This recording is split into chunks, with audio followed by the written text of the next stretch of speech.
कहते हैं दिल्ली दिल बरों की है, दिल जलों की है। कहते तो ये भी हैं कि दिल्ली दिल फरेबों की भी है।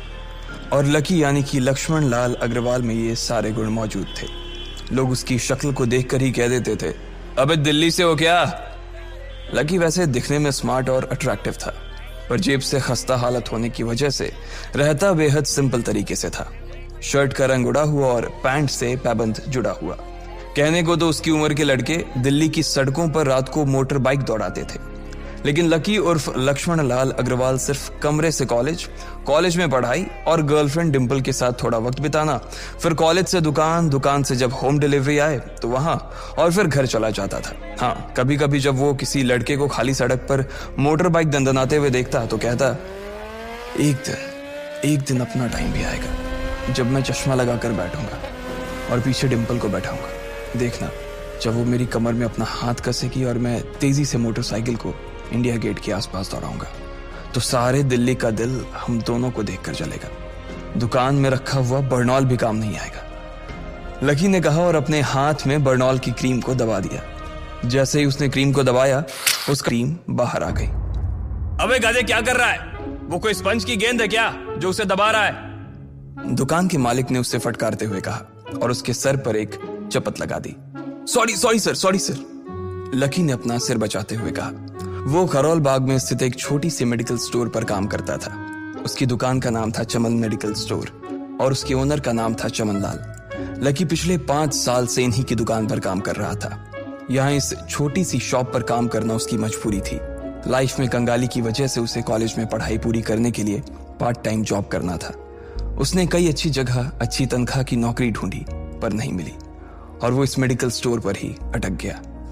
गधे, अब इसके पैसे क्या तेरा बाप भरेगा? कटेगा। इसका पैसा भी तेरी तनख्वाह से कटेगा और एमआरपी से डबल रेट में कटेगा। चमन ने अपने दांतों को किचमिचाते हुए कहा। गुस्से की वजह से उसकी नाक फूल गई थी और लकी की सांसें। उसने घबराते हुए ओनर से पूछा, एमआरपी से डबल क्यों सर जी? ताकि अगली बार से ऐसी कोई हरकत करने से पहले तू डबल बार सोचे। चमन ने कहा और उसके हाथ से ट्यूब छीन ली। उसका जी तो चाह रहा था कि वो लकी की खोपड़ी पर एक और बार अपना हाथ साफ कर ले, लेकिन उससे पहले ही दुकान का फोन बजने लगा। फोन की घंटी बजते ही लकी को वहां से निकलने का मौका मिल गया और वो भागते हुए फोन उठाने के लिए चला गया। हेलो जी, करोल बाग के बेस्ट मेडिकल चमन मेडिकल स्टोर से बोल रहा हूं, बताइए क्या काम था? ये लकी की पेटेंट लाइन थी। चाहे कहीं से भी फोन आए, लेकिन उसे फोन पर बस यही बोलना था। जैसे ही इधर लकी ने अपनी बात कही, उधर से जवाब आया, मैं ब्लूमिंग नाइट होटल के कमरा नंबर 303 से बात कर रहा हूँ। एक छोटा सा ऑर्डर है, नोट करो और जल्दी से होटल पर डिलीवर करवा दो। वो एक लड़के की आवाज थी। उसकी आवाज में काफी भारीपन और एक अजीब सी जल्दबाजी थी। जैसे ही लकी ने वो आवाज सुनी, पता नहीं क्यों उसे वो आवाज जानी पहचानी सी लगी। जी सर, बताइए आपका क्या ऑर्डर है? हाँ तो लिखो, हार्ट प्ले के 2 पैकेट और 1 पैकेट टिश्यू। लकी, जो कि अपना पेन लेकर खड़ा था, हार्ट प्ले का नाम सुनते ही झिझक गया। असल में हार्ट प्ले नाम का एक कंडोम आता था और इसलिए उसका नाम सुनते ही लकी शर्मा गया था। इतने साल से भी मेडिकल की स्टोर पर काम करने के बाद उसे इन चीजों का नाम सुनने में शर्म आती थी। हेलो भाई, लिखा कि नहीं लिखा? उस आदमी ने फिर से लकी से पूछा। जी सर, लिख लिया सर, लिख लिया। लकी ने खिसिया कर हंसते हुए कहा। लिख लिया तो फिर लेकर निकल, उस लड़के ने कहा। उसकी आवाज सुनकर ना जाने ऐसा क्यों लग रहा था कि वो बहुत बड़ा आदमी था। जी सर, मैं सर, लेकिन सर बाहर तो बारिश हो रही है, लकी ने कहा। उसने देखा कि बाहर बहुत तेज बारिश हो रही थी। उनकी दुकान के सामने पानी भर गया था और तेज हवाओं की वजह से चमन मेडिकल स्टोर का बोर्ड भी गिर गया था। लकी को लग रहा था कि वो इतनी तेज बारिश में अभी एकदम से तो नहीं निकल पाएगा, तो उसने उस लड़के को समझाते हुए कहा, सर मैं ऑर्डर तो ले आऊंगा पर थोड़ा टाइम लग जाएगा, बारिश थोड़ी थम जाए। अब इससे पहले कि वो कुछ आगे बोल पाता, फोन पर लड़का बोल पड़ा।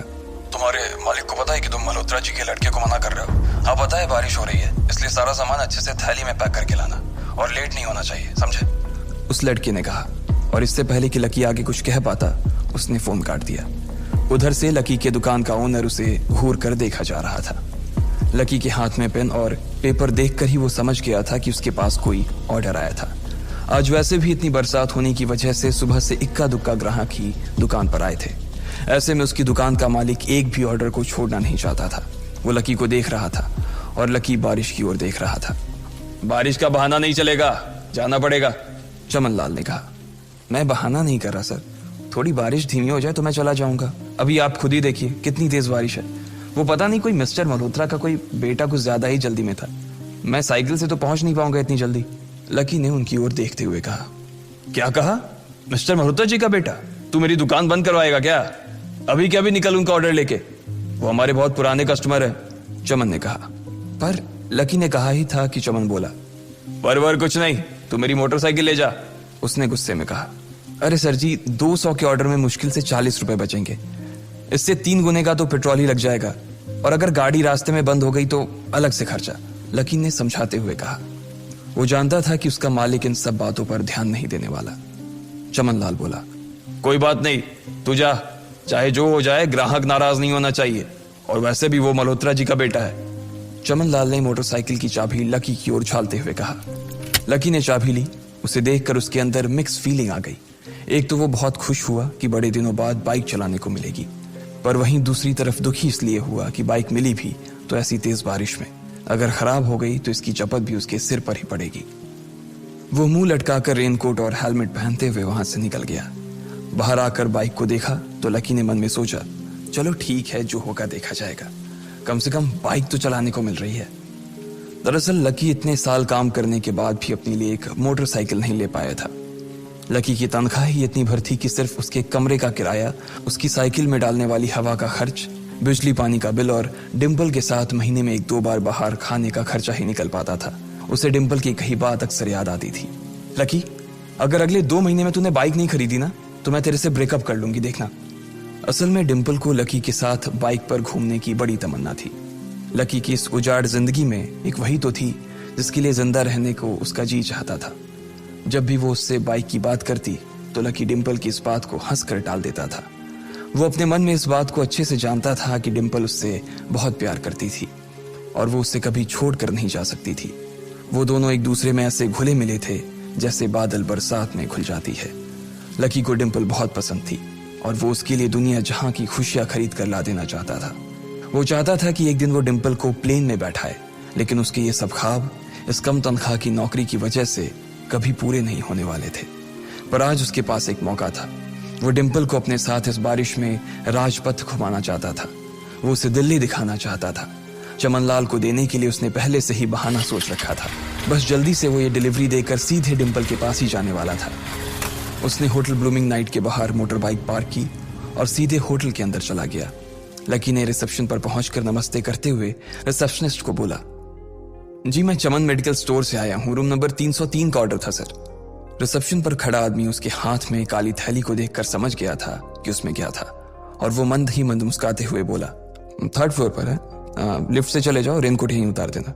जैसा उस आदमी ने कहा लकी ने ठीक वैसा ही किया और लिफ्ट में चढ़ने के कुछ ही देर बाद वो 3रे माले पर पहुंच गया था। वो रूम नंबर 303 के बाहर पहुंचा और उसने डोरबेल बजाई। जैसे ही दरवाजा खुला लकी ने थैली आगे बढ़ाते हुए कहा, नमस्ते, मैं चमन मेडिकल स्टोर से लकी, ये आपका।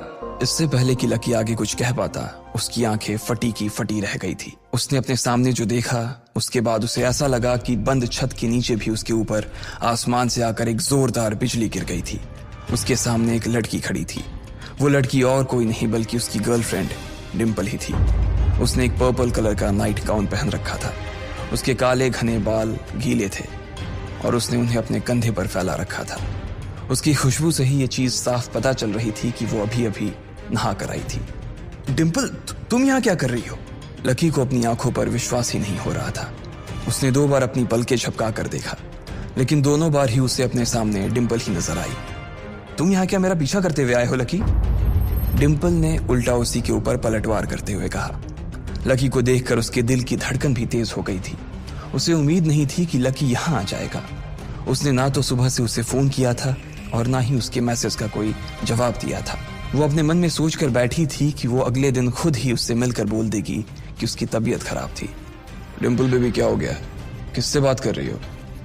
अचानक से एक गबरू जवान सा लड़का दरवाजे के पास आकर खड़ा हो गया था। उसने बनियान पहन रखी थी।